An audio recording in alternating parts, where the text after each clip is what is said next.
lang. Kasi nga sinabi na, wag nang magtabi.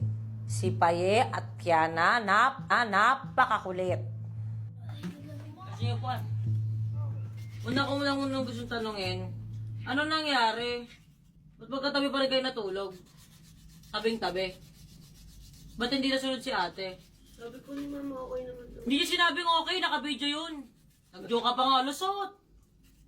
Sabi ko, okay daw po yun. Pumasok siya sa akin sa kwarto.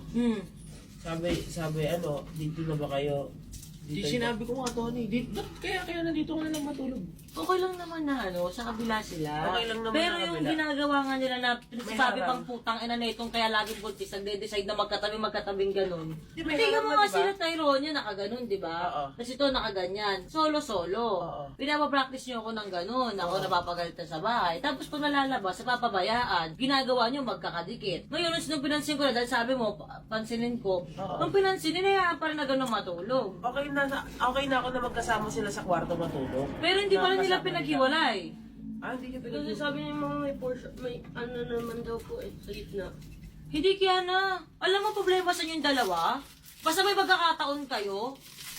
Tara, kunin natin. Hindi yung pakita naman natin na disiplinado tayo. Kasi ang dami na natin pukin ang inang ginagawa. Kaya yung utak namin, finger na finger kayo eh. Kasi pinapakita niyo masyado. Yung mukha mo, pukin, ina mo, huwag mo kong titignan ng ganyan. Tinatamaan na naman si Odi dahil sa'yo. Yung mata mong gayo, di ba, biglang ang awa pag may tatamaan na ano? Bakit lagi lang si Odi tinatamaan sa'yo? Huwag mo akong titignan ng ganyan, payet, ang ina ka. Pwede kitang paglihian ngayon. Gusto mo ramdam yung lihi ko? Ito ba makapwede ba to? Ang problema kasi, pag may pagkakataon, kukunin nyo agad. Hindi nyo ba naisip na ipakita na natin kila Mama Marie, kila Mami, kila Papi na may respeto tayo, na papakita natin iwalay tayo? Ayaw mo show ng respect ng ganun?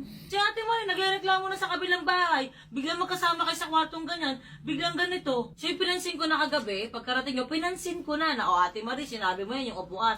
Di okay na naman, dahil lusot, hindi, ayusin nyo yan. Matutulog daw si Kaya kila Ate Marie, wag naman, pwede naman basta magkahiwalay. Pero yung harapan na pinapakita yung tabing-tabi kami, ganito, yun yung pinapoint ko. Di kayo lumulusot? Mga unggoy? Hindi po. Lumulusot kayo, tanga! Mami, hindi po. Wag daw, wag mo akong pasisinungalingan, kaya na alam kong lumulusot kayo. Hindi po. Paano kayo nakakapaglaplapan? Nung dun pa. Wala kang CCTV, nag-review ako, wala ah. Nung dun pa po yun. Alam mo, tangina hindi, yung hima tsaka yung kulubong minimix ko. Aroy. Tangina. Meeting na din yun nito niyang para sa mga susunod naming trabaho. After ng family meeting, etc., nag-usap ka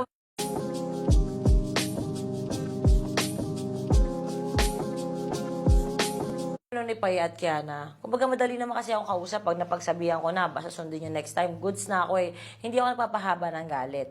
Tapos, hanggang sa napag-usapan namin na, oy, ikaw Pay, sa office nakikita kita, nag-i-message ka, feeling laptop kang busy ka doon. Kasi di ba wala nga siyang cellphone ngayon, di ba? Siya nga, binasag ko. So sabi ko sa kanya, nakikita kita, nag-laptop kang ganun doon Akala mo talaga, busy ka sa FAP, huling-huli kita.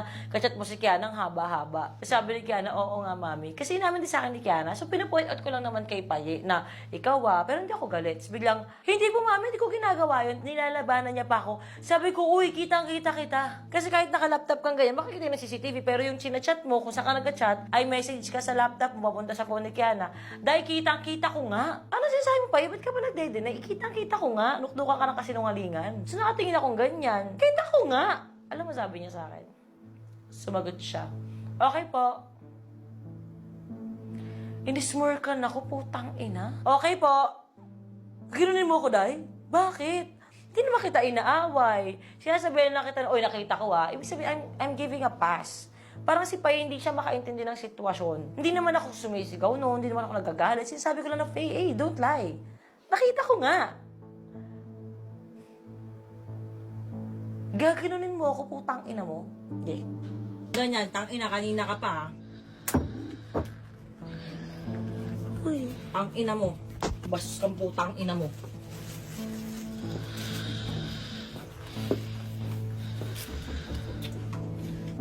Kita niya, daming ulo sa mukha, di ba?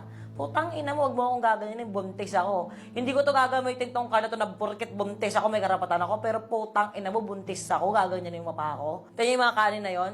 Talagang tinapong ko sa kanya, tinaog ko sa mukha niya yung bulalo sa harap ko. Di ba, alin na magutom ako, maputang ina lang kita. Dahil ismirkan mo ko ng ganyan. After all, talaga ba, Faye? Ginaganon niya ako. Ginaganon niya ako, tangina. Kailangan orderan ng pagkain. Bastos putang ina eh. Hindi na, ayoko nang kumain. Tarantado eh. Totoo naman nakita ko siya, sinisiyan mo ko. Kahit kitang-kita ko. Sinisiyan mo ko na parang akala mo nakikipaggaguhan ako sa'yo. Nagsasabihan kita. Tinanong ko pa nga si ano eh. Totoo naman, nag-chat kayo, sinasabihin, tangina mo, nakita ba kita, nag-chat ha. Di naman ako nagagalit, pero paparamdam mo sa akin na parang bulag ako, na parang di totoo yung nakikita ko, parang ngingisian mo ako ng ganon. Tangina mo, kung sa kanila, sa ate mo, ubrain pa ganyan mo. Huling kina niya ako, ate mo, tangina laki mi. Bastos eh.